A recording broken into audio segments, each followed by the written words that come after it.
अखन अहाँ सब सुन रहल छी अमचन म्यूजिक की शानदार प्रस्तुति।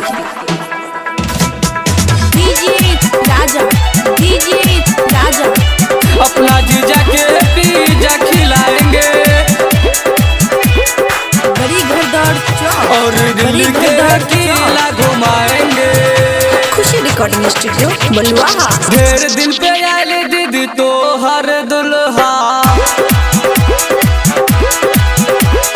खुल के रोमांस करम आज खुलम खुला। ढेर दिन पे आए दीदी तो हर दुल्हा खुल के रोमांस करम आज खुलम खुला। आज दिल के बात बताएंगे अपना जीजा के है संग पिज्जा खाएंगे और दिल्ली के है किला घुमाएंगे।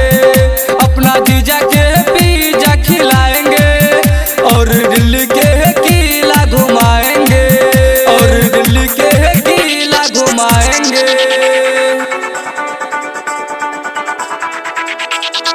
डीजे राजा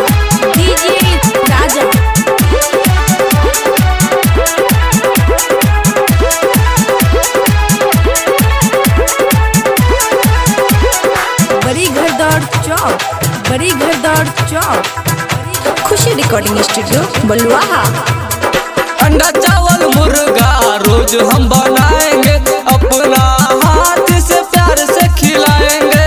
अपना हाथ से प्यार से खिलाएंगे। अंडा चावल मुर्गा रोज हम बनाएंगे अपना हाथ से प्यार से खिलाएंगे। सब सपना हम अब पुराएब जीजा के बहिया पकड़ के घुमाएब। अपना इशारा पर रोज घुमाएंगे। अपना जीजा के है संग पिज्जा खाएंगे और दिल्ली के है किला घुमाएंगे। अपना जीजा के है संग पिज्जा खाएंगे और दिल्ली के है किला घुमाएंगे और दिल्ली के है किला घुमाएंगे। डीजे राजा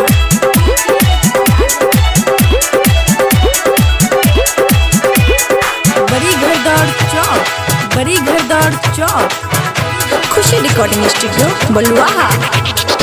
ऐसन मौका फिर नहीं मिलेगा जीजा साली का इतिहास बनेगा। जीजा साली का इतिहास बनेगा।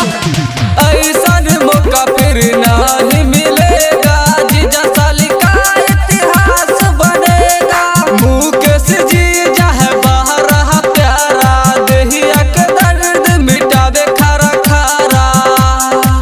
ये बतिया मुकुंद को बताएंगे। अपना जीजा के है संग पिज्जा खाएंगे और दिल्ली के है किला घुमाएंगे। अपना जीजा के है संग पिज्जा खाएंगे और दिल्ली के है किला घुमाएंगे। ढेर दिन पे आए दीदी तो हर दुल्हा खुल के रोमांस करम आज खुलम खुला। आज दिल के बात बताएंगे अपना जीजा के है संग पिज्जा खाएंगे और दिल्ली के है किला घुमाएंगे। अपना जीजा के है संग पिज्जा खाएंगे और दिल्ली के है किला घुमाएंगे। खुशी रिकॉर्डिंग स्टूडियो बलुआहा।